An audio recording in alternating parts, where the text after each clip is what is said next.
This is Hidden Killers Week in Review. A look back at the most prolific stories of the week. This is Hidden Killers Live with Tony Brueski, Stacey Cole, and Todd Michaels. It's sad and it's shocking because this is something where I feel like both sides are digging in even deeper to things that are not real. Where you see one side going, well, every Democrat hates him and this is horrible. They're all celebrating. You're like, no. Yeah, I didn't see. I mean, maybe I'm sure if I dug deeper, I could find some real horrible assholes who were celebrating. Sure, not much. But you know what? Much. For the most part, nobody was. Yeah. For the most part, anybody I knew who was a respectable Democrat were heartbroken. We're like, holy shit, this is not good. This is horrible. So reality check for everybody on this. No, most sane, healthy thinking people, nobody is celebrating this shit. No. They are not. You can find an extremist somewhere, yes. And on the same token, well, he said this, he said that. Take a look. Take a look and see if it's actually what he said, or if it's just what Matilda you saw tweeted, who heard it from her cousin, who heard it from that and this, and her, third cousin's cat told them in a dream. And now it's on a tweet and must be true because I saw it and all my girlfriends or all my friends said that that's what he said. There is so much of it that's not even real, that we base our rage on. We have this rage that we have that's based on fear and not reality. Yeah. But we live in a country where you can hate somebody. You can disagree with people. You can be wildly obsessed with hating somebody because of something they said. But that doesn't mean that person needs to die. They deserve to live just like you do. And maybe you shouldn't be wildly obsessed with hating somebody. Correct. Period. But in this country, you are afforded that opportunity to be as wacky as possible as long as you're not hurting anybody. If you want to decorate your entire space in whatever fashion you want, that is all one side. I mean, if you want to have, a Trump-themed apartment or a Biden-Harris themed apartment, you can do that. That's what this country is about, is you get to be you. You get to do whatever you want to do as long as you're not harming anybody. And somebody crossed the line hardcore yesterday.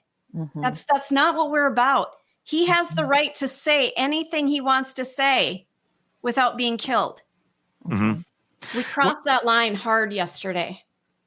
It's not okay. And this is not the first time America has dealt with political violence. Obviously, we've seen a good share of it in recent years. We've been in far worse times before most of us were around or were very, very young. And it's a time that I feel like we're approaching again. I feel like the cycle is turning, and we're going back into more extreme and more vitriol on each side. The thing that I found interesting, we're talking to Robin Dreeke yesterday, and I'm curious to get your take on this, Shavaun, with the Minds of Mass Killers in your book. He had a stat, 9% of assassination type characters who we, as of this recording, we don't know who did this. They're still searching. 9% historically actually had a motive that was aligned or opposed what the individual they were assassinating had. 9%. The other 91% crazy shit.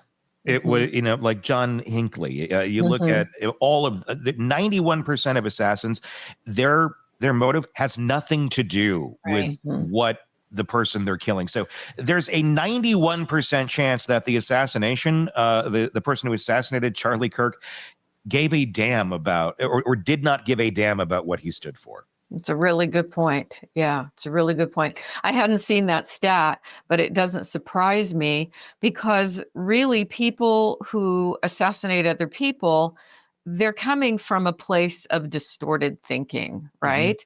And are they psychotic? Usually not psychotic, although John Hinckley definitely was. But they tend to be people who are angry.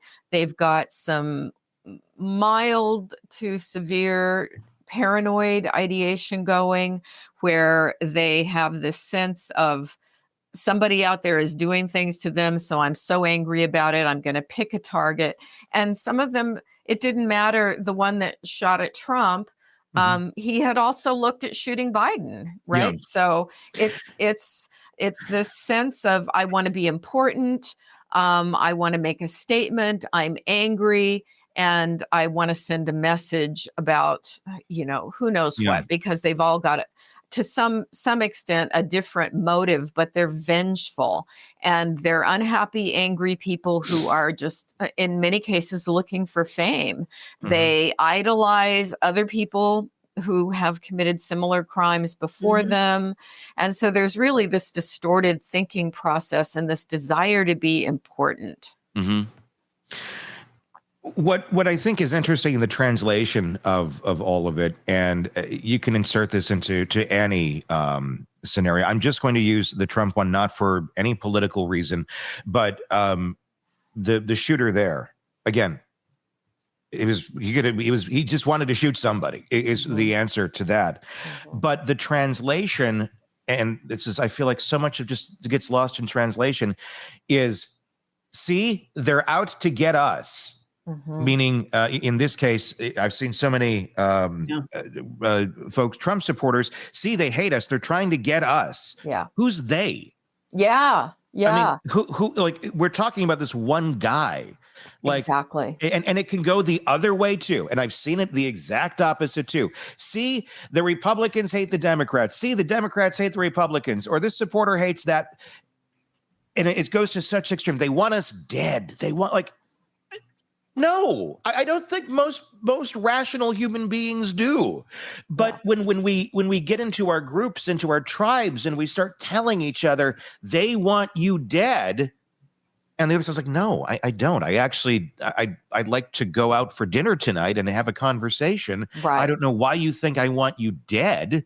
Like, we disagree, but we keep telling ourselves these things, and then we get more and more distant from people that don't have the exact same viewpoint that we do. And it gets to the point where when you do see them, it gets more and more distant and more off. And then, well, my family's like this. I don't want to do this.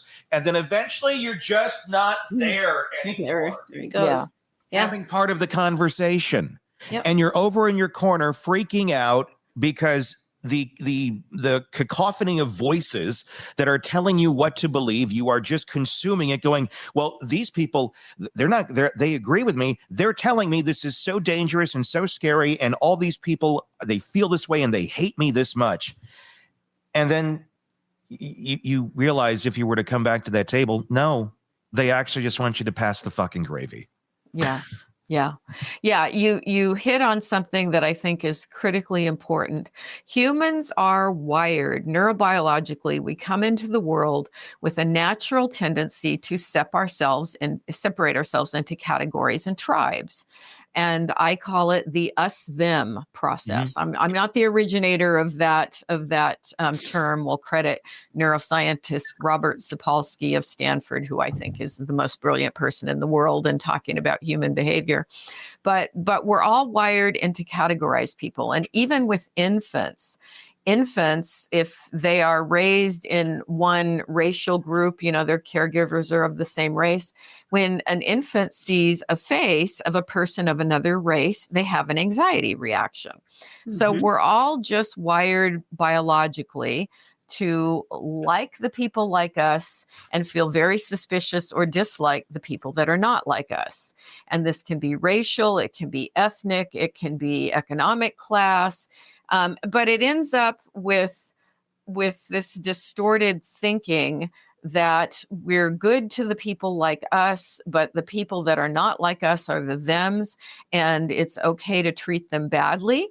And actually, some of the most fascinating research is that when you get really polarized into this us-them thinking, which the media has helped us do for their own purposes, we actually, as humans, not meaning me personally, I try to avoid this, but we as humans get more of a dopamine rush from seeing the thems punished than we do from seeing our side succeed. which is pretty twisted. And I think that's what we're seeing play out. People are so fired up and so amygdala driven and so non-thinking right now that they would rather see something bad happen to the other side than see everything get better for everybody. Because in truth, the only us, them we should be doing is we're all Americans. We're all us. We may have our slight differences, but it's not, we're running the country like it's a team sport, bloodthirsty team sport. And we want our team to win, and we get great joy when the other team loses. So it's pretty twisted.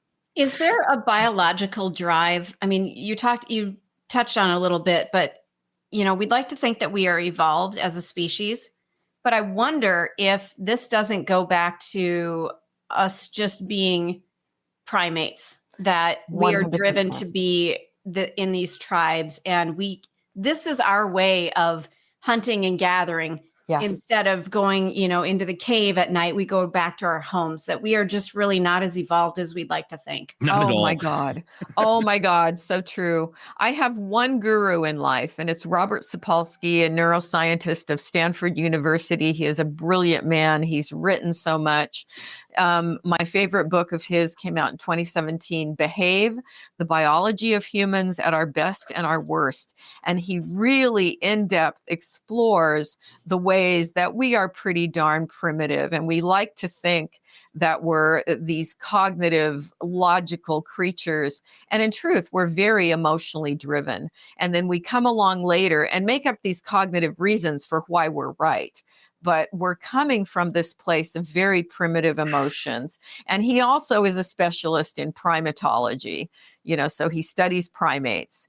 And we are, as I like to say, we're just monkeys that got a little too smart and learned how to destroy the world and create massive war. And there's a lot about us that we're not all we like to think we are.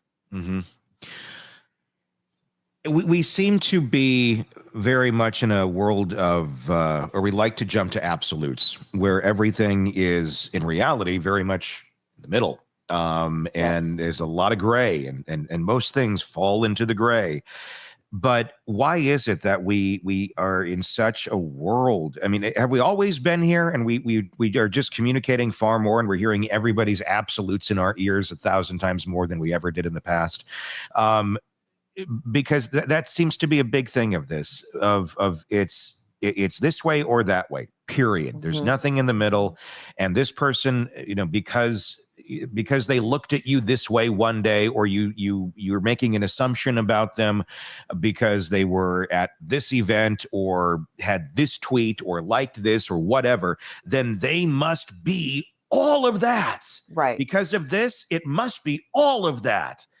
And that's not usually reality. No. I always say middle ground is where you find the truth. And the farther you get out to this extreme type of thinking, you're getting distortion, and no good comes of that. So I'm always encouraging people to pause, to ponder, to use that good thinking brain.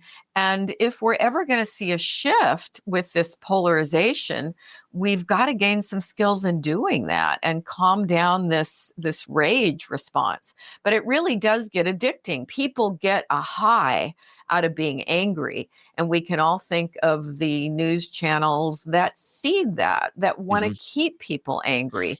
And I think the media has a lot to do with it, along with, social media. I follow a lot of social media just to kind of monitor what are the trends and what's influencing people.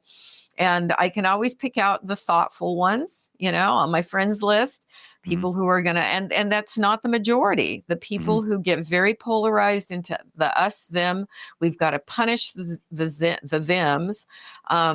That's worse than I've ever seen it. What does history show us on something like this, or research about the time window when copycat attacks are most likely to happen after something like this, where it's a politically motivated thing, and this is, he was a very big figure in this in that world. What do you think history has shown us of other times where we've seen a very hot tinderboxes like we're seeing now? It's really common 2 to 3 weeks, whether it's any kind of mass killing, school shooting, anything like that there's a risk factor for copycats. But I think in this climate, every one that happens that gets attention for the perpetrator, they start to feel like, look, I can be famous. They study all the other people and that have done it. And this is another online thing that they tend to get into. They almost gamify it. They want to top each other. And I think in the coming years, I think it's going to be a very fraught time. I would expect, really, when we look at the number of polarized, angry people out there who are heavily armed, more guns than people in this country. Mm-hmm. Anybody can get a gun if they're so motivated. We're not doing a good job with trying to rein that in any way. In fact, it seems to get worse every time. I think we're going to see an increase that could probably go on for several years. Mm-hmm. There's obviously they perceive this as a safe space to have this sort of discourse.